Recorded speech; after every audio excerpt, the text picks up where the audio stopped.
الحمد لله نحمده ونستعينه ونستغفره ونؤمن به ونتوكل عليه ونعوذ بالله من شرور انفسنا ومن سيئات اعمالنا من يهده الله فلا مضل له ومن يضلل فلا هادي له ونشهد ان لا اله الا الله ونشهد ان محمدا عبده ورسوله. الطلاق مرتان فإمساك بمعروف أو تسريح بإحسان. وقال فإن طلقها فلا تحل له من بعد حتى تنكح زوجا غيره. وقال يا أيها النبي إذا طلقتم النساء فطلقوهن لعدتهن واحصوا العدة. محترم بزرگوں اور دوستوں، آج کا ہمارا عنوان ہے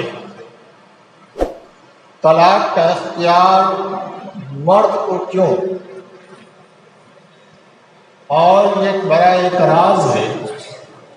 اس کے تعلق سے طلاق کی تفصیلات ہمیں معلوم ہونی چاہیے، اور اسلام نے اس کی اجازت مرد کو کیوں دی، اس کا اختیار مرد کو کیوں دیا، یہ ساری باتیں ہمیں معلوم ہونی چاہیے.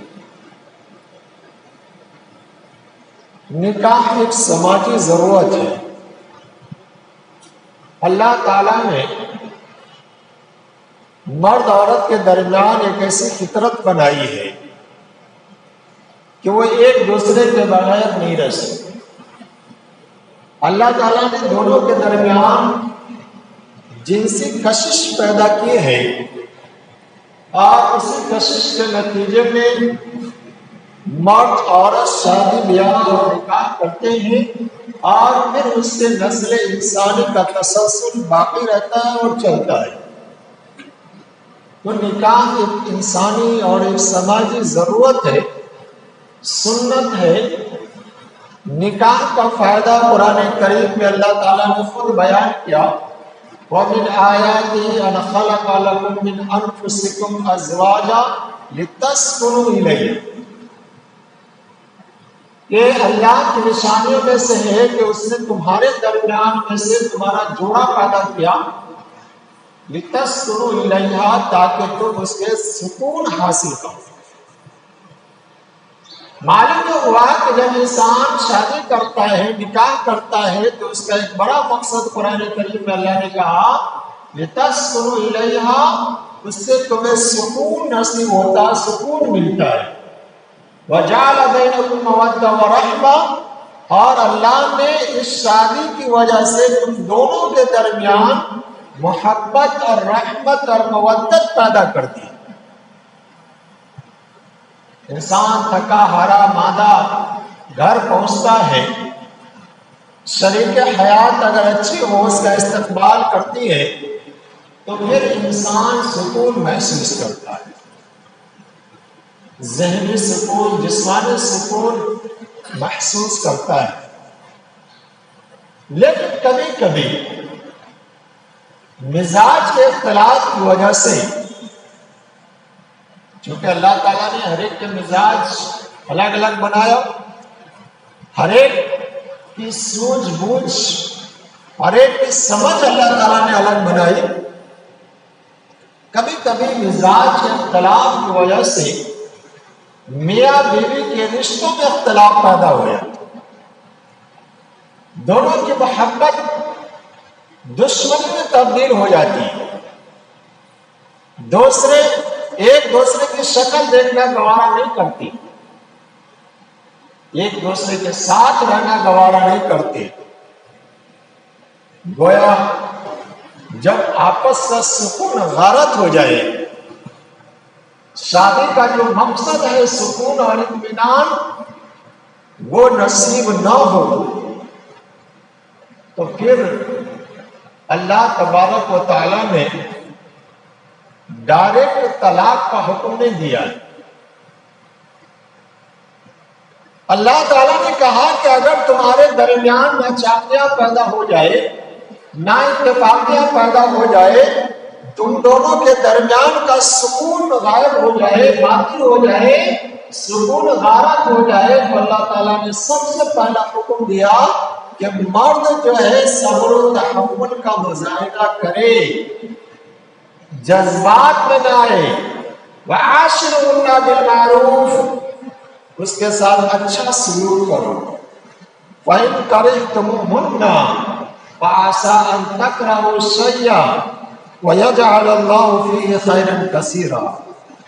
اللہ نے کہا کہ دیکھو عورتوں کے ساتھ اچھا سلوک کرو، اگر کبھی تمہیں اس کے اندر کوئی خرابی نظر آتی ہے، کوئی برائی نظر آتی ہے، تم ایسی چیز اس کے اندر دیکھ رہے ہو جسے تم ناپسند کرتے ہو، اللہ نے کہا فَعَسَىٰ أَن تَكْرَهُوا شَيْئًا وَيَجْعَلَ اللَّهُ فِيهِ خَيْرًا كَثِيرًا، ہو سکتا ہے کہ بہت ساری چیزیں اس کی تمہیں بری لگتی ہو، لیکن اس کے اندر اللہ تعالیٰ نے بہت ساری اچھی خوبیاں بھی پیدا کی ہیں۔ دونوں صفات ہیں، بعض عورتوں میں زبان درازی کا معاملہ زیادہ ہوتا، شوہر کے ساتھ زبان لگانے کا معاملہ زیادہ ہوتا، لیکن اس کے الٹ وہ گھر کے نگرانی بہت اچھے سے کرتی، بچوں کی پرورش وغیرہ اچھے سے کرتی، گھر کا ماحول اور رشتہ داروں کا ماحول بڑے اچھے سے سنبھالتی ہے۔ اللہ نے کہا کہ ایک چیز تمہیں غلط لگ رہی ہے اس کو مت دیکھو، دوسری چیز دیکھو، وَيَجْعَلَ اللَّهُ فِيهِ خَيْرًا كَثِيرًا، اللہ نے اس میں بہت ساری چیزیں اچھی بھی رکھی ہے۔ اس لیے پہلے کہا وَعَاشِرُهُنَّ بِالْمَعْرُوفِ، صبر تحمل جذبات سے مت آؤ۔ پھر آگے اللہ نے کہا کہ اگر عورت کے اندر نشوز پایا جائے، ایسی نافرمانی جو وہ مرد کے ساتھ رہنا گوارا نہ کرے، تو پھر اللہ تعالیٰ نے آگے کا مرحلہ سمجھایا۔ پہلے نمبر پر اللہ تعالیٰ نے کہا کہ اس کو سمجھاؤ، میاں بیوی میں اختلاف ہو جائے، آپس میں بیٹھ کر باتیں کرو، کنورزیشن بہت ضروری ہے، ڈائلاگ بہت ضروری ہے، بحث و مباحثہ بہت ضروری ہے۔ تو پہلا حکم اللہ نے دیا کہ آپس میں بیٹھ کر باتیں کرو، ایک دوسرے کو سمجھانے کی کوشش کرو۔ دوسرے نمبر پر اللہ نے کہا کہ اگر سمجھانے سے بھی وہ نہ سمجھ رہی ہو تو اپنے بستر الگ کر دو، الگ سو جاؤ، الگ ہو جاؤ۔ اور اس کے بعد تیسرا مرحلہ اللہ تعالیٰ نے کہا کہ اگر مجھ سے بھی وہ نہ سمجھ رہی ہوتا تو اس کو ہلکی سی سزا دے سکتے ہو، ہلکا سا مار سکتے ہو، تنبیہاً، بہت زیادہ مارنے کی اجازت نہیں ہے، ہلکے پھلکے مارنے کی شریعت نے قرآن کریم نے اجازت دی ہے، اور ایسی جگہ مارنا جو اس کو تکلیف زیادہ ہو، چہرے پر مارنے سے اللہ کے رسول نے منع کیا ہے، ہلکی سے سزا دی جا سکتی ہے۔ تو یہ تیسرا مرحلہ اللہ تعالیٰ نے سمجھا دیا کہ نصیحت کرو، اور اگر وہ نصیحت سے نہ مانتی ہو وَاهْجُرْهُنَّ فِي الْمَضَاجِعِ، بستر الگ کر لو، الگ سو جاؤ۔ اگر حقیقی محبت ہوگی، سچی محبت ہوگی، اس کا احساس ہوگا تو وہ دور نہیں رہ سکتی۔ اور پھر اس کے بعد کہا وَاضْرِبُوهُنَّ، اگر اس سے بھی کام نہ چلے تو ہلکی پھلکی سزا دے سکتی۔ پھر آگے اللہ تعالیٰ نے کہا کہ اگر وہ سمجھانے سے بھی نہیں سمجھ رہی ہے، بستر الگ کرنے سے بھی نہیں سمجھ رہی ہے، ہلکی سزا دینے سے بھی نہیں سمجھ رہی ہے، تب اللہ تعالیٰ نے حکم دیا کہ پھر دونوں خاندان کے لوگ مل بیٹھے اور دونوں کے درمیان صلح کرانے کی کوشش کریں۔ حکما من اہلہ و حکما من اہلیہا، ایک حکم اس کی طرف سے اور ایک عورت کی طرف سے آ جائے اور دونوں مل بیٹھے، اور مل بیٹھ کر دونوں میاں بیوی کو ملانے کی کوشش کرے۔ اللہ تعالیٰ کہتا ہے کہ دونوں کو ملانے کی جب کوشش کرے گا، اللہ تعالیٰ ان دونوں کے درمیان محبت پیدا کر دے گا۔ تو یہ آخری اسٹیج اللہ نے بتایا کہ سارے طریقے اور ساری تدبیر جب فیل ہو جائے رشتہ دار مل بیٹھ کر دونوں کو ملانے کی کوشش کریں، صلح کرانے کی کوشش کریں، لیکن مرحلہ اب اس سے آگے کا چلا جائے کہ عورت سمجھانے سے بھی نہیں سمجھ رہی ہے، ساری تدبیریں ناکام ہو جائے، مصالحت کی ساری کوششیں ناکام ہو جائے، رشتہ دار بھی سمجھا کر تھک جائے، کاؤنسلنگ والے بھی سمجھا کر تھک جائے، پھر اللہ تعالیٰ نے کہا کہ اب وہ شکل یہ ہے کہ انسان مرد اگر چاہے تو طلاق کے ذریعے چھٹکارا حاصل کر لے۔ سارے راستے جب بند ہو جائیں، ساری تدبیریں جب بند ہو جائیں، کوئی راستہ نظر نہ آ رہا ہو، تو اللہ تعالیٰ نے حکم دیا کہ اب طلاق کے ذریعے اگر مرد چھٹکارا حاصل کرنا چاہتا ہے تو طلاق کے ذریعے چھٹکارا حاصل کر۔ کیوں؟ گھٹ گھٹ کر جینے سے بہتر یہ ہے کہ انسان چھٹکارا حاصل کر لے۔ طلاق ایک ناخوشگوار ضرورت ہے، جائز تو ہے لیکن ناپسندیدہ عمل ہے۔ اللہ کے رسول نے اور مباحات کا یہ مباح تو ہے، جائز تو ہے لیکن ناپسندیدہ ہے، پسندیدہ عمل نہیں ہے۔ شریعت پسند نہیں کرتی اس چیز کو کہ مرد اپنی عورت کو طلاق دے دے، لیکن جب آخری طریقہ، آخری علاج وہی ہو کہ سرجری کرنی پڑے، آپریشن کرنے کی ضرورت پیش آئے، اس کے علاوہ کوئی چارہ نہ ہو، تو پھر شریعت نے کہا کہ طلاق کے ذریعے چھٹکارا حاصل کر لو۔ اب طلاق کیسے دینا ہے اس کی بھی شریعت نے تفصیل بیان کی۔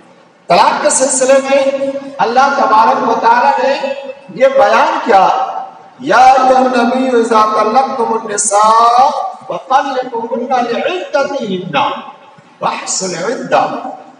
اے نبی اگر طلاق دینے کی ضرورت پیش آ جائے تو عدت کے اندر اس کو طلاق دو اور اس کی عدت کو بھی شمار کر لیا کرو۔ عدت کیا؟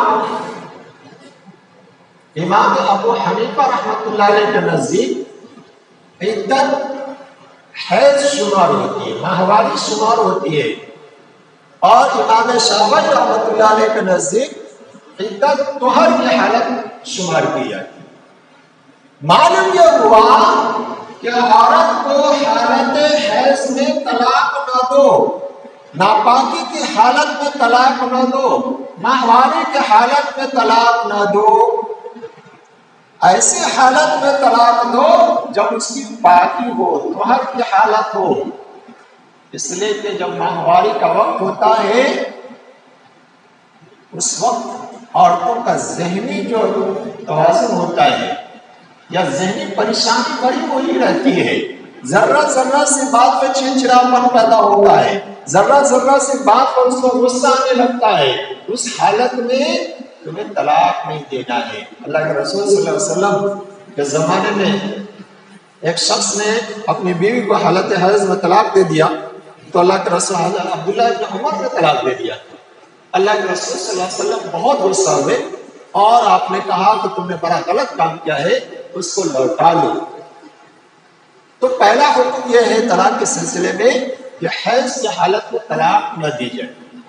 دوسرا یہ ہے کہ طہر اور پاکی کی حالت میں طلاق دی جائے، اور ایسی حالت، ایسی طہر کی حالت ہو جس میں مرد اپنی بیوی سے نہ ملا ہو، ایسی پاکی اور ایسے طہر کے زمانے میں طلاق دینا ہے۔ ورنہ معلوم ہوا کہ اگر خدا نہ خواستہ حمل ٹھہر گیا تو پھر وہ 9 مہینے اس کو انتظار کرنا پڑے گا۔ تو پاکی ہو اور ایسے حالت ہو جس میں مرد اپنی بیوی سے نہ ملا ہو۔ تیسرے نمبر پر فرمایا کہ اگر طلاق دینا ہی پڑے، طلاق کی ضرورت پیش آ جائے، ایک طلاق دو، ایک طلاق سے۔ اس لیے کہ قرآن کریم میں اللہ تبارک و تعالی نے کہا الطلاق مرتان، طلاق کا اختیار صرف تم 2 مرتبہ کر سکتے ہو، 2 مرتبہ تک تمہیں تمہارے ہاتھ میں وہ اختیار رہتا ہے کہ ایک ضرورت ہے، پریشانی ہے، ایک طلاق دو اور ایک طلاق دے کر کے اگر اختیار کرنا چاہے اس عورت کو، رکھنا چاہے پھر دوبارہ، تو عدت کی حالت میں یعنی 3 مہینہ گزرنے سے پہلے اگر وہ مرد اپنی بیوی کو رکھ لیتا ہے تو کسی چیز کی ضرورت نہیں پڑتی ہے۔ 3 مہینے کا وقت ہے سمجھنے کے لیے، سوچنے کے لیے۔ ایک طلاق دیا، 3 مہینے کے اندر اندر اس کو رجوع کرنا چاہے، لوٹانا چاہے تو پھر کسی چیز کی ضرورت نہیں پڑے گی۔ لیکن 3 مہینے گزر گئے تو اب وہ طلاق بائن کہلاتی ہے۔ اور طلاق بائن کا مطلب یہ ہے کہ 3 مہینہ گزر گئے اور اس نے لوٹایا نہیں، اب اگر وہ اپنی بیوی کو لوٹانا چاہ رہا ہے، رکھنا چاہ رہا ہے تو پھر اثر نو مہر باندھنا پڑے گا، پھر اثر نو شادی کرنی پڑے گی۔ تو شریعت نے کہا کہ ضرورت پڑے تو ایک طلاق۔ اگر اس سے معاملہ بہت زیادہ بڑھ گیا، کنٹرول سے آگے بڑھ گیا، پھر شریعت نے کہا کہ دوسری طلاق دوسرے طہر میں دے دو۔ ایک طہر ادھر، پھر جب عدت گزر جائے تو اگلے طہر میں طلاق اس کو دے دو، دوسری طلاق۔ لیکن قرآن کی آیت ہے الطلاق مرتان، طلاق کا اختیار تمہیں 2 مرتبہ۔ 2 مرتبہ کا اختیار کا مطلب یہ ہے کہ 2 مرتبہ اگر کسی نے طلاق دے دی ایک ایک کر کے، تو یہاں اختیار یہ رہتا ہے کہ پھر سے اگر وہ رکھنا چاہ رہا ہے نکاح میں تو نکاح کر کے نئے سرے سے مہر باندھ کر نکاح کر سکتا، اپنی زوجیت میں رکھ سکتا ہے۔ لیکن اگر 3 طلاق اس نے دے دی، غصے میں آیا، دھڑا دھڑ 3 گولیاں مار، 3 طلاق دے دیے، یا الگ الگ وقتوں میں 3 طلاق دے دیے، شریعت نے کہا کہ 3 کے بعد پھر وہ بیوی تمہارے ہاتھ سے نکل جاتی ہے، تمہارا رشتہ ہمیشہ کے لیے اسے حرام ہو جاتا ہے، تمہارا رشتہ اسے کٹ ہو جاتا ہے، ختم ہو جاتا ہے۔ حتی تنکح زوجا غیرہ، یہاں تک کہ وہ عورت دوسرے مرد سے شادی کر لے۔ معلوم یہ ہوا کہ 3 طلاق اگر کسی نے دے دیا تو وہ عورت اس کے لیے حرام ہو گئی۔ طلاق مغلظہ کہا جاتا ہے اس کو۔ 3 طلاق الگ الگ وقتوں میں دے یا ایک وقت میں دے، اس کو طلاق مغلظہ کہا جاتا ہے۔ اب وہ عورت اس کے نکاح میں نہیں آ سکتی۔ لیکن قرآن نے کہا حتی تنکح زوجا غیرہ، ہاں ایک شکل ہے، اس عورت کی شادی دوسری جگہ ہو جائے، دوسرے شوہر کے پاس چلی جائے، وہاں رہے، پھر وہاں کسی وجہ سے طلاق ہو جائے، وہاں جھگڑے ہو جائے، پھر وہ مرد اس کو طلاق دے رہا ہے کسی وجہ سے، اور پھر وہ اس عورت کی عدت گزر گئی۔ اب پہلا شوہر چاہ رہا ہے کہ میں اس عورت سے پھر سے شادی کر لوں، تو اب جائز ہو جائے گی وہ دوسری جگہ سے واپس آنے کے بعد۔ اسی کو حلالہ کہا گیا ہے۔ حلالہ کوئی نئی چیز نہیں، حلالہ کا مطلب یہ ہے کہ وہ عورت جو حرام تھی دوسری جگہ شادی کرنے کے بعد گویا ایک طریقے سے پھر سے وہ حلال ہو گئی ہے۔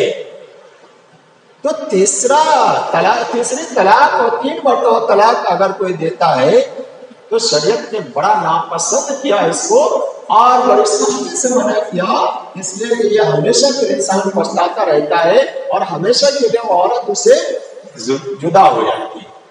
تو طلاق کا طریقہ اللہ تعالیٰ نے یہ بتایا کہ ضرورت پڑے تو ایک دیا کرو، بہت زیادہ کی ضرورت نہیں ہے۔ اب سوال جو لوگوں کے ذہن میں ہے کہ اسلام میں مرد کو اللہ تعالیٰ نے طلاق کا اختیار دیا ہے، یہ تو سراسر عورتوں پر ظلم۔ اسلام کا جاننے والا، قرآن کا جاننے والا یہ جانتا ہے کہ جس طرح اختلاف کی شکل میں میاں بیوی کا انبن ہو جائے، دونوں میں نباہ کی وہ شکل باقی نہ رہے جو شروع میں نے آپ کے سامنے بیان کیا ہے، اللہ تعالیٰ نے جو بتایا کہ یہ شکل اختیار کرو، جب سارے راستے بند ہو جائیں تو اللہ تعالیٰ نے جس طرح عورت کو یہ حکم دیا، مرد کو یہ حکم دیا ہے کہ وہ طلاق دے کر چھٹکارا حاصل کر لے، اسی طرح اللہ تعالیٰ نے عورت کو بھی اختیار دیا ہے، اور عورت کو کیا اختیار دیا گیا؟ خلع کا۔ خلع کا اختیار ہے کہ وہ اپنے شوہر کو کچھ معاوضہ دے کر اس کو راضی کر کے اپنے آپ کو وہ چھٹکارا حاصل کر لے۔ قرآن کریم میں اللہ تعالیٰ نے فرمایا فَإِنْ خِفْتُمْ أَلَّا يُقِيمَ حُدُودَ اللَّهِ فَلَا جُنَاحَ عَلَيْهِمَا فِيمَا افْتَدَتْ بِهِ، کہ اگر دونوں میں اختلاف ہو رہے ہو اور دونوں یہ سمجھ رہے ہو کہ شادی میں رہتے ہوئے اللہ کے حدود پر قائم نہیں رہ سکتے، تو پھر کوئی حرج نہیں کہ عورت کوئی چیز دے کر کے مرد کو راضی کر لے اور اپنے آپ کو چھٹکارا حاصل کر لے۔ تو مرد کو اللہ تعالیٰ نے طلاق کا اختیار دیا اور عورت کو خلع کا اختیار دیا کہ وہ خلع لے سکتی ہے، لیکن خلع میں یہ ہے کہ دونوں کی رضامندی ضروری ہے۔ اب تیسری شکل، کبھی کبھی ایسا ہوتا ہے کہ مرد طلاق دینے کے لیے تیار نہیں اور عورت خلع مانگ رہی ہے، خلع چاہ رہی ہے، مرد اس کے لیے بھی تیار نہیں، تو تیسری شکل ہے کہ عورت دارالقضاء میں مقدمہ دائر کرے، دارالقضاء میں اپنا دعویٰ ثابت کرے تو قاضی دونوں کے درمیان تفریق کروا دیتا ہے۔ پوری سنوائی کے بعد، پوری کارروائی کے بعد قاضی دونوں کے درمیان جدائی کروا دیتا ہے۔ اسی کو تفریق یا فسخ نکاح کہا جاتا ہے، تفریق نکاح یا فسخ نکاح کہا جاتا ہے۔ خلا سے ملتی جلتی ایک اور شکل ہوتی ہے مبارات۔ مبارات کا مطلب یہ ہوتا ہے کہ مرد اپنی عورت سے کہے یا بیوی سے کہے کہ میں تمہیں طلاق دے رہا ہوں یا دوں گا اس شرط پہ کہ تمہاری جتنی چیزیں ہیں، تمہارے جتنے حقوق ہیں، اس سے مجھ کو بری کر دو۔ عورت کہتی ٹھیک ہے میں نے بری کر دیا، ان کو آزاد کر دیا، اس سے میں کوئی حق مانگنے والی نہیں ہوں، تو کہتے یہ شکل بھی جائز ہے، اس میں کوئی قباحت نہیں ہے۔ تو اللہ تعالیٰ نے صرف مرد کو طلاق کا اختیار دیا تو ہے، لیکن ساتھ ساتھ عورتوں کو بھی اختیار ہے، اگر اس کو نہیں نبھ رہا، اگر اس کی نہیں جم رہی ہے تو وہ خلا لے کر کے الگ ہو سکتی ہے۔ لیکن ایک بڑا اعتراض جو یہ ہے کہ مرد کو اللہ تعالیٰ نے طلاق کا اختیار کیوں دیا؟ اس کی کئی وجہ ہے۔ ایک وجہ اللہ تبارک و تعالیٰ نے مرد کے اندر پیدائشی طور پر صبر و تحمل پیدا کیا ہے۔ مرد بہت جلدی جذبات میں نہیں آ سکتا، اس کے اندر ہمت، صبر و تحمل اور بردباری والا مادہ ہوتا ہے، اس لیے اللہ تبارک و تعالیٰ نے اس کو اختیار دیا۔ ورنہ جیسے یوروپ کے لوگ کہتے ہیں کہ طلاق کا اختیار عورتوں کو بھی ہونا چاہیے، اگر عورتوں کو اختیار دے دیا جائے تو عورت کے اندر جذباتیت بہت زیادہ ہوتی ہے، اس کو غصے بہت جلدی آتے ہیں، ذرہ ذرہ بات تو اس کو چڑچڑاپن پیدا ہوتا ہے۔ اگر اس کو یہ اختیار دے دیا جائے تو معلوم پڑا کہ جب دل میں آئے فوراً عورت کو طلاق دیا اور گھر سے باہر، طلاق کی تعداد بہت زیادہ بڑھ جاتی ہے۔ اور یورپ جس کی مثال لوگ پیش کرتے ہیں، یورپ کا حال کیا ہے؟ حالانکہ وہاں بھی عورتوں کو طلاق کا اختیار نہیں ہے، دعویٰ تو یہ کیا جا رہا ہے کہ وہاں عورتوں کو طلاق کا اختیار ہے۔ طلاق کا اختیار کا مطلب یہ ہے کہ عورت کی آزادی ہوتی، جب چاہے شوہر کو طلاق دے کر نکل جاتی، لیکن وہاں بھی یہ ہے کہ مقدمہ دائر کرو، جج کے پاس جاؤ، کورٹ میں لے کر جاؤ، کہ عورت کو کہاں اختیار ملا؟ وہ تو جج کو اختیار ہو گیا، کورٹ میں اختیار ہوا۔ لیکن اگر وہاں کے حالات کو دیکھا جائے تو وہاں تو کورٹ میں یہ بھی مقدمہ دائر کر دیا جاتا ہے کہ شوہر جو ہے نیند کی حالت میں خراٹے لیتا ہے، اس لیے مجھے طلاق چاہیے، شوہر کی یہ نشے کی عادت ہے مجھے یہ چاہیے، شوہر کے بدن سے بدبو آ رہی مجھے طلاق چاہیے، یہ حالت ہو جاتی ہے اگر عورتوں کو اختیار دے دیا جاتا ہے۔ نہیں جب رہا فوراً طلاق، چلو گھر سے باہر۔ تو عورت کے اندر جذباتیت بہت زیادہ ہوتی ہے، اس لیے اللہ تعالیٰ نے اس کو اختیار نہیں دیا۔ تیسری وجہ، مرد کے ذمہ اللہ تعالیٰ نے مہر رکھا، نان و نفقہ رکھا، گھر کا خرچ رکھنا، ساری ذمہ داری مرد کے اوپر اللہ تعالیٰ نے ڈال دی۔ اب اگر عورتوں کو طلاق کا اختیار دے دیا جاتا تو معلوم یہ ہوتا کہ عورت شوہر کو طلاق دے دیتی اور جتنا مال ہے اس کا، جتنے پیسے، جتنی چیزیں ہیں، وہ ساری چیزیں لے کر رخصت ہو جاتی، پھر جا کے آگے دوسری شادی کرتی، پھر اس مرد کے ساری چیز لے کے پھر اس کو طلاق دے کے پھر آگے۔ تو معلوم ہوا کہ سارے مال لے کر یہ جمع کرتی رہتی اور مرد بیچارہ پریشان رہتا، مرد مظلوم ہو جاتا۔ اس لیے شریعت نے عورت کو اختیار نہیں دیا۔ اور چوتھی وجہ، سب سے بنیادی وجہ یہ ہے کہ یہ اللہ تبارک و تعالیٰ کا حکم ہے۔ اللہ علیم و خبیر ہے، اللہ نے ساری چیزوں کو تفصیل سے بتایا اور بنایا ہے۔ اس میں کسی کو کوئی اعتراض نہیں ہونا چاہیے کہ عورتوں کو کیوں اختیار نہیں ہے، مرد کو کیوں اختیار دیا جا رہا ہے، اور یہ دعویٰ کرنا کہ اسلام میں مساوات نہیں ہے، عورتوں کو مرد کے برابر مساوات نہیں ہے۔ اور یورپ میں مساوات ہے، دیگر جگہ مساوات ہے، برابری ہے۔ اسلام برابری کی چیز میں کہتا ہے، برابری ذات پات میں ہونی چاہیے، اونچ نیچ نہیں ہونا چاہیے، رنگ و نسل کا فرق نہیں ہونا چاہیے، لیکن برابری کا یہ مطلب نہیں کہ عورت کو مرد کے برابر کر دیا جائے۔ اللہ تعالیٰ نے دونوں کی تخلیق الگ الگ کی ہے، اور اگر یہ مان لیا جائے جیسا یورپ کہہ رہا ہے کہ مرد عورت میں برابری ہونی چاہیے، تو پھر مہر مرد کے ذمہ ہی کیوں، گھر کا خرچہ مرد کے ذمہ ہی کیوں، سارے اخراجات مرد کے ذمہ کو عورت بھی ساری چیزیں ادا کریں۔ اور وہی لوگ جو دعویٰ کرتے ہیں کہ عورت کو برابری کا درجہ دینا چاہیے، برابری کا حق دینا چاہیے، تو ہر چیز میں برابری کا دینا چاہیے، برابری کا درجہ دینا چاہیے۔ ایک بچے وہ پیدا کرے، ایک بچے یہ پیدا کرے، ہر چیز بھی چلائیں، وہ بھی چلائیں۔ طلاق کا اختیار جس طرح اس طرح ہے اس کو بھی دیں، لیکن وہ تو وہ کورٹ میں لے آ کے ڈال دیتے ہیں، جج کے سامنے ڈال دیتے ہیں۔ یہ سب اسلام کا جو نظریہ ہے اس سے دشمنی کی بنا پر ہے۔ اسلام نے جن چیزوں کو پیش کیا ہے وہ اپنی جگہ اٹل ہے، اس میں کوئی کمی نہیں ہے۔ جیسا کہ میں نے پوری تفصیل آپ کے سامنے رکھی کہ طلاق یہ آخری اسٹیپ ہے، ساری چیزیں جب ناکام ہو جاتی ہے تو طلاق کا حکم شریعت کے اندر ہے، لیکن اس کا بھی طریقہ بتایا گیا، کیسے دینا ہے، کب دینا ہے، کتنے دینا ہے، یہ ساری چیزیں بتائی گئی۔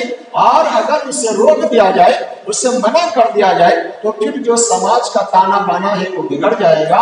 اور سب سے بڑی چیز یہ ہے کہ اللہ کی بتائی ہوئی باتوں کو بدلنا، اس میں تغیر کرنا، اس میں ترمیم کرنا، یہ کسی کے اختیار میں نہیں ہے۔ اللہ تعالیٰ نے کہا لا تبدیل لکلمات اللہ، اللہ کے بتائے ہوئے قانون میں، اللہ کی بنائی ہوئی باتوں میں کوئی تبدیلی نہیں کر سکتا۔